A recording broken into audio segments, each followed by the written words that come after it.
Have you always wanted to live in the Wild West? In this video, we share with you the stories of Bannack. It's an old western ghost town. And if you come to the Bannack days, you can even dress up like a cowboy.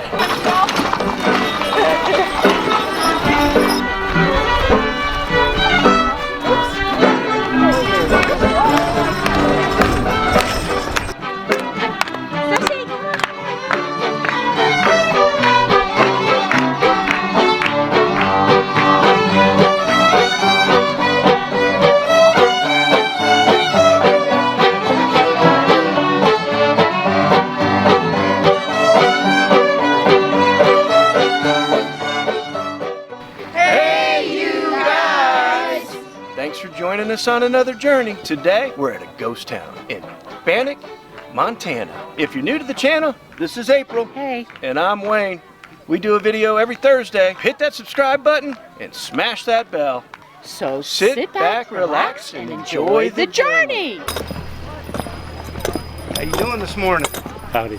Bannack's history began over 140 years ago in July of 1862 when John White and fellow members of a Colorado-based group of Pikes Peakers discovered gold along the banks of the creek. Unaware that the creek had already been named Willard's Creek by Lewis and Clark, White christened the creek Grasshopper because of the dense grasshopper population in the area. They camped several miles downstream from here and found gold in considerable quantities. To protect his discovery, White filed one of the first recorded mining claims in what became Montana. Good news traveled fast and miners rushed to the Grasshopper diggings. The mining camp, soon to be known as Bannack, boasted a population of about 400 that fall and swelled to 3,000 in the spring. We're at Bannack Days in Montana. It's a reenactment of the 1880s. Learn a lot about history this way. Oh yeah, and dressing up takes it to the next level. Definitely does. Helps us to get into it more. It's fun.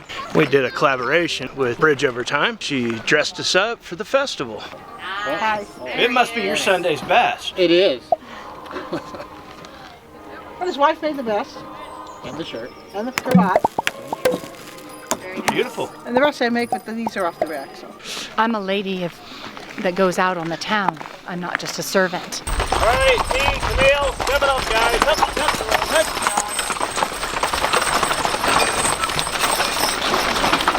Tell us about the watch. Oh, well, this here one, it's called a wine indicator. Conductors used to use these. It told them how much wine was left on the watch. They had a really, really bad train accident in 1896, and that changed all the standards for pocket watches at that time. And what they required for a pocket watch to be on a railroad, you couldn't wind it from the stem. It had to be wound by a little lever in there, which I can't get my fingernail in there to pull it out. When I'm home, I use a toothpick. That little lever right there comes out, and then that allows you to turn the hand. And that was protection because a guy caused a train wreck because he started winding his watch and pulled the stem out, and he lost track of the time. And he was the conductor. The engineer did not run the train. The conductor ran the train. And so there was like 300 or 400 people killed in that train wreck. Oh, wow. Because of the watch? Because of the watch. So Congress decided that to be on a railroad, you had to have that lever in there, otherwise that watch was prohibited. Wow.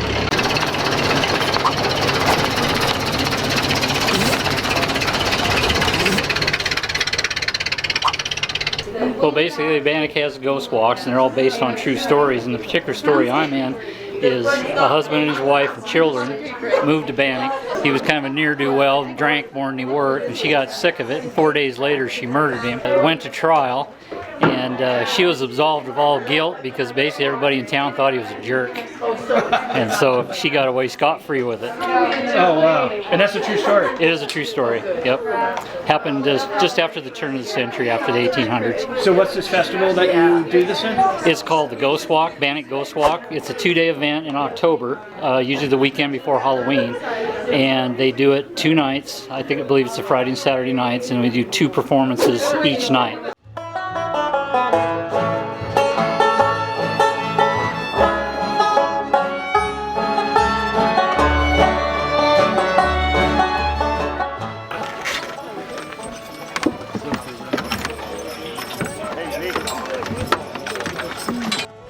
T, Camille, step it up. Hut, hut, hit the road. Hut, shy ponies, step.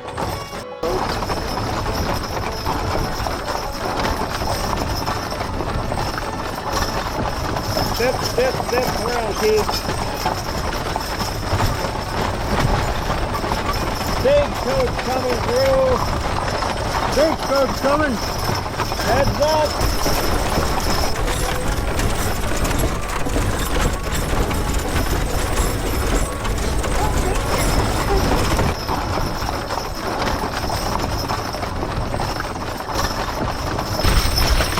Don't you dare! Don't you dare! Where are you going so fast? Put that gun down! Shoot him out of the seat! What do you fellas want? You'll see. Throw that gold out here. There ain't no gold on this stage. I don't believe you. No way! Sling it over, Swing it over here! right out there. Thank you. There's law coming to this town, you know. Yeah, we're here already and we're enjoying every bit of it! The Army's going to hear about this once we get in. Yeah, I'm sure. You all Is ain't this the gonna mail last order much brides? longer. I'm unarmed. Come on out here. We're just gonna, do a little bargaining. Don't be harming them women. We're gonna do some other prospecting. Tough enough to get women around here. Don't you boys harass it. We want to see what's in that. Open up that purse now. Oh yeah, we can. That's Oh yeah, we'll What take kind of all of scum that. are you? So back on Get board, back on then. there. You ain't gonna be getting us any of your money. You ain't no honor amongst you rascals. Chivalrous. Yeah. It's just not chivalrous. Keep them hands up till you're out of sight. Well, you're traveling a little light, aren't you? Things are starting to peter out around here. Must be the code. Would be. The Army's going to find out about this. Oh, we'll see. I'm worried about wishing you didn't have them badges. It's going to be targets before long. Thanks for the donation, boys. Oh mine!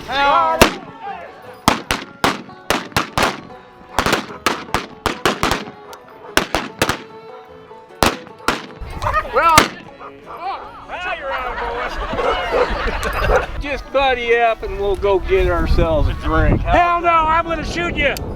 I forgot to load my gun again. I hate when that happens. Here, we'll split the gold.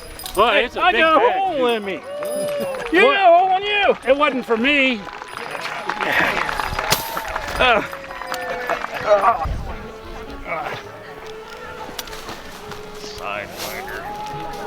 Politicians. Well, Montana's a rectangular survey state. In 1867, they started surveying over by Three Forks and marked a stone in the X, and so anywhere, everything is referred to that X in the stone. So it's near Three Forks, and it's the principal meridian. It's where everything began in Montana in 1867. Yeah. So if you're in the woods, they would scribe a bearing tree so they could reference the monument. So this tells where this tree was, and it's a bearing tree. Township 19, 20 West, and Section 4. And over here is the BT. would they burn that in there? No, the scribe. This is a modern scribe. So this tool would make a circle. If you poke this in, this would make your circle, and then you would draw it, and this would make a straight line. So when we're surveying, trying to find the original bearing tree, because the monument was tore out by a bulldozer, so you find maybe this. If you turn it around, it's the reverse image grew into the tree, then we knew we found the correct one. Several of those. There's one more example. This is a modern survey tag, and if you turn the tree around, look for the reverse image, we knew that we found the correct location. How many years would that take to Sure. give you that reverse image like that? About around near 100. And then an old surveyor worked for the state. He would mark his trees. His name was Thatcher, Archie Thatcher. He would cut a license plate apart and put it on because Montana owned the land, and he'd mark his tree with a license plate. A lot of fun to retrace for his work too. Yeah, for sure. In the modern day, in the 1900s, they started using. I've seen those in a lot of the national parks. Right. Well, they're all over now. They're modern. Yeah. So then you stamp in what sections it is, and then we dig them into the ground. This one had to be set in 1900, but it got tore out by a bulldozer. Put a new modern one back in now. So if they didn't have a stone, no pipes around, they might cut a post, and this one's a quarter corner. He's a half a mile marker. And they'd dig in and put a post in the ground. Measuring chains? The 66 one is called a chain. Its name is a chain. So in the old surveys, 80 chains, links, would make a mile. So every 40 chains, they would set a marker, either a stone, a post, or prescribe a tree, whatever that we've talked about, or set the brass cap. This is the measuring device that they would use to measure the land. At 40 change, it was halfway as a quarter corner, and the next 40 change you'd be at a section corner. So these are the measuring devices, and the different lengths are for different purposes. So the 33 is a half a chain, the 66 is a full chain, and there's 100 links within the 66 feet. Those are links. You see notes, they say chains and links. So we know, and then of course at 66 feet, we can have to convert today's measurement of feet. What years did they use this method through? These are in the 1800s. Okay. Montana started in 1867, so it'd be before that, because rectangular surveying started in the Ohio Valley and then worked west.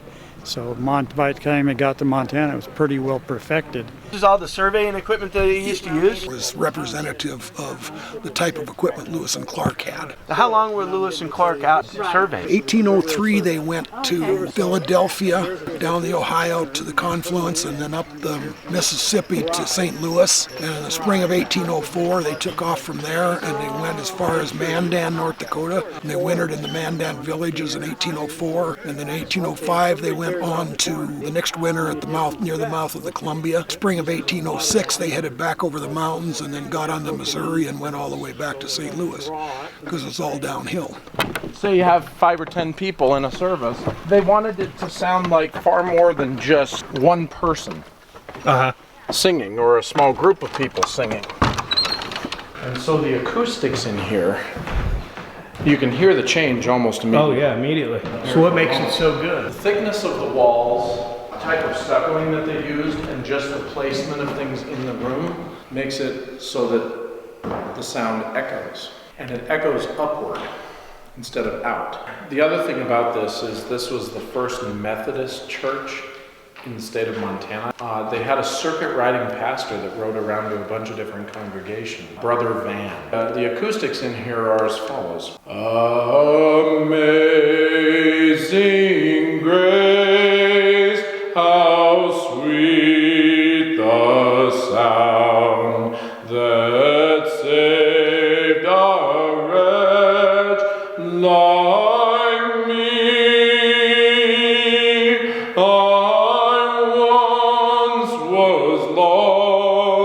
But now I'm found, was blind, but now I see. Wow. I did not expect that. We want to thank you guys for watching our video all the way to the end. If you would, hit that subscribe button, share it with a friend, and like always, thank you for living life.